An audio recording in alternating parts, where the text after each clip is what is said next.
بسم اللہ الرحمن الرحیم، السلام علیکم کے لیے ایک نیا سلسلہ شروع کرنے لگے ہیں جس میں ہم جانیں گے کہ تاریخ میں اصل حقائق کیا تھے، تاریخ سے ہمیں آج کیا سبق سیکھنا چاہیے۔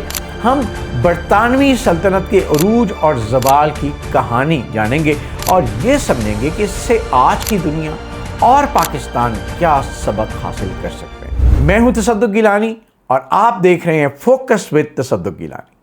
ناظرین، 19ویں صدی کے آخر تک برطانیہ دنیا کی سب سے طاقتور سلطنت بن چکا تھا۔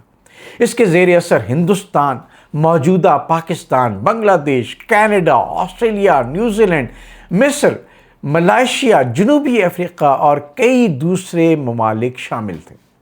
یہ صرف زمین کا پھیلاؤ نہیں تھا، اصل طاقت سمندری راستوں پر کنٹرول تھا۔ بین الاقوامی تجارت، صنعتی انقلاب، جدید بینکاری اور ایک مضبوط بحریہ۔ لندن عالمی تجارت اور مالیات کا اہم ترین مرکز بن چکا تھا۔ اس دور میں بہت سے ممالک اپنی تجارت کے لیے برطانوی بحری راستوں اور بندرگاہوں پر انحصار کرتے تھے۔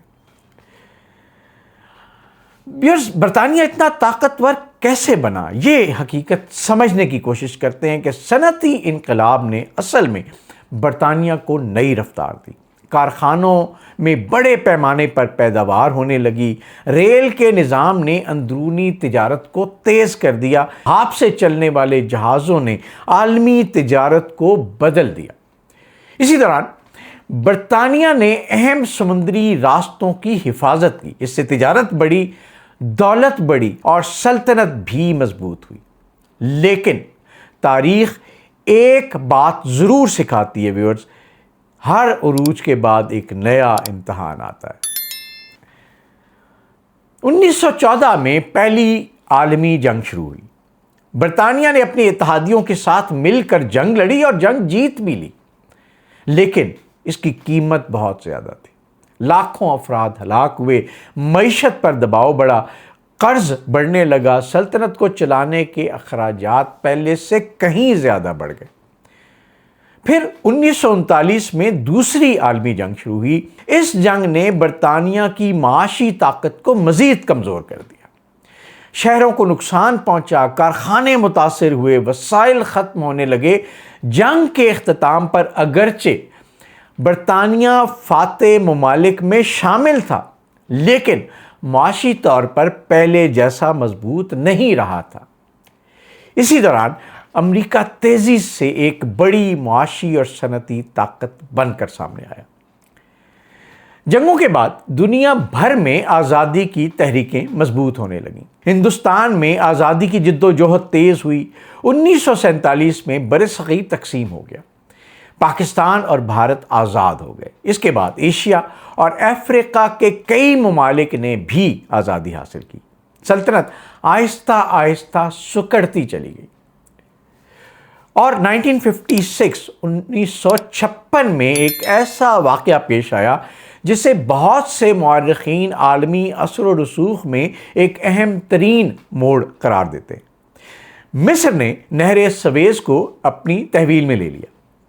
برطانیہ، فرانس اور اسرائیل نے فوجی کارروائی کی، لیکن امریکہ اور سوویت یونین نے اس کارروائی کی مخالفت کی۔ بین الاقوامی دباؤ بڑھا اور برطانیہ کو پیچھے ہٹنا پڑا، اور بہت سے ماہرین کے مطابق یہ وہ لمحہ تھا جب واضح ہو گیا کہ عالمی قیادت اب پہلے جیسی نہیں رہی۔ اور اس چیز کو آپ ریفلیکٹ کیجیے گا اب امریکہ کے ساتھ اور اس کی چھیڑی ہوئی جنگوں کے ساتھ، اور ابھی یو ایس ایران کانفلکٹ میں امریکہ کے حوالے سے تقریباً اسی طرح کے معاملات سامنے آ رہے ہیں۔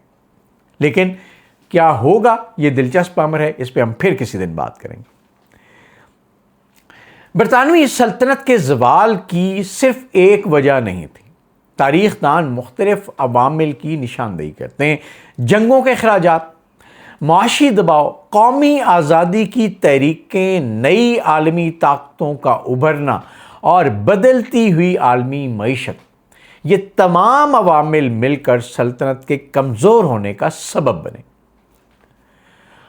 آج دنیا دوبارہ تبدیلی کے دور سے گزر رہی ہے۔ امریکہ اب ایک بڑی عالمی طاقت ہے، چین عالمی تجارت اور مینوفیکچرنگ میں نمایاں کردار ادا کر رہا ہے۔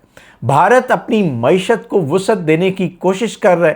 خلیجی ممالک نئی سرمایہ کاری اور ٹیکنالوجی پر توجہ دے رہے ہیں، لیکن یہ یاد رکھیے گا کہ بھارت کی معیشت منموہن سنگھ کے دور سے اچھی چلی اور مودی صاحب نے اس کا بیڑا غرق کرنا شروع کر دیا۔ بہت سے تجزیہ کار اسے ملٹی پولر عالمی نظام کی طرف پیش رفت قرار دے رہے ہیں، اگرچہ اس کی حتمی شکل ابھی واضح نہیں ہوئی۔ پاکستان کے لیے اس تاریخ میں ایک اہم سبق ہے۔ جغرافیہ اہم ہے، لیکن جغرافیہ اکیلا اہم نہیں ہے۔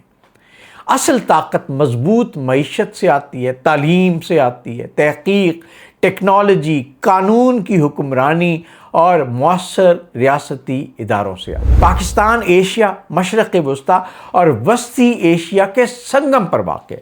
یہ انتہائی اہم جغرافیائی پوزیشن ہے، most important geostrategic position, لیکن اسے معاشی ترقی، علاقائی تعاون اور متوازن خارجہ پالیسی کے ساتھ جوڑا جائے تو پاکستان اپنی اہمیت مزید بڑھا سکتا ہے، اور مجھے ویورز یہ لگتا ہے کہ ہم اس سفر کا آغاز کر چکے ہیں۔ برطانوی سلطنت کی کہانی صرف ماضی کی کہانی نہیں ہے، یہ ایک یاد دہانی ہے کہ عالمی طاقت ہمیشہ تبدیل ہوتی رہتی ہے۔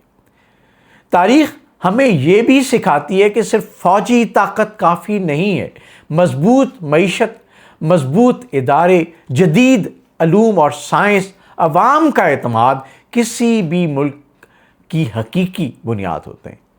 آپ کی رائے میں ویورز، 21ویں صدی میں عالمی نظام کس سمت جا رہا ہے؟ کیا کئی بڑی طاقتیں مل کر مستقبل کی عالمی سیاست کو تشکیل دیں گی؟